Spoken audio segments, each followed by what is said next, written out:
Years after I first remembered my past life as Obay in ancient Egypt, I sought out a hypnotherapist trained in Dr. Newton's method of past life regression. I felt fortunate to find someone like her in my own hometown. It was as though it had been preordained. The session itself lasted 2 hours, yet it felt no longer than 30 minutes. From the moment I went under, a flood of EVPs poured through, multiples voices moving from one lifetime to the next. Most of it was rambling, snippets giving only glimpses of each life and occasionally pausing. 90% was of everyday conversation. There were things like, "You can't use that soup bowl," and, "Ray, you need to believe her." I will focus on the more interesting information that I found fascinating. For example, a few of my deaths, or more comments regarding the life of Obay in ancient Egypt. Among the EVP voices was one distinct presence. Apparently my guide, who in that Egyptian lifetime had been my father. He corrected me at times, filled in details I had overlooked, and shared knowledge I had once lived but forgotten. When the session ended, I emerged so deeply entranced that over 90% of what had happened was lost to conscious memory. Only the recording remained, but even that came with heavy obstacles.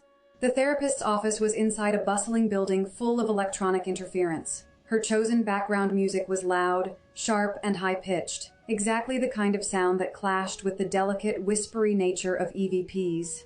Together, these factors made the voices nearly impossible to decipher. Determined, I turned to software like Audacity and SoundForge, struggling to clean the audio, but with little progress.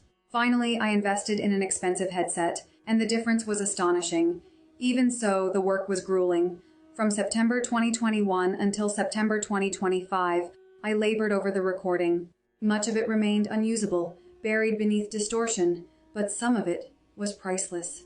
Through that fractured audio, I learned the name of my guide, pronounced Ruach. In Hebrew, it would be spelled Ruach and means spirit, breath, and wind. In Kabbalistic and mystical traditions, Ruach is often considered the essential life force or core spiritual essence of a being. It's the part of a person that carries consciousness, vitality, and character. The intangible spark that defines the self beyond the physical body. And I caught fleeting glimpses of countless other past lives, numbering in the hundreds. Only fragments surfaced, snippets of voices that could only have come through from my Akashic records.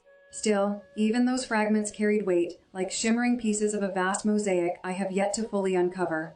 What I endeavor to do now is draw from those 2 hours of audio to paint a vivid picture of that remarkable experience.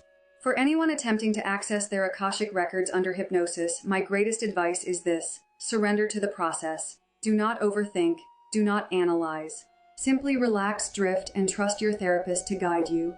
The recording begins with me greeting my guide, asking if he had found me.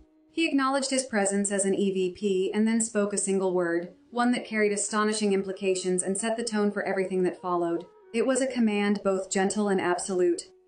Open. That single word unlocked what became 2 hours of EVP voices, echoing from the timeline of my Akashic records and spilling forth from countless past lives, too numerous to even count.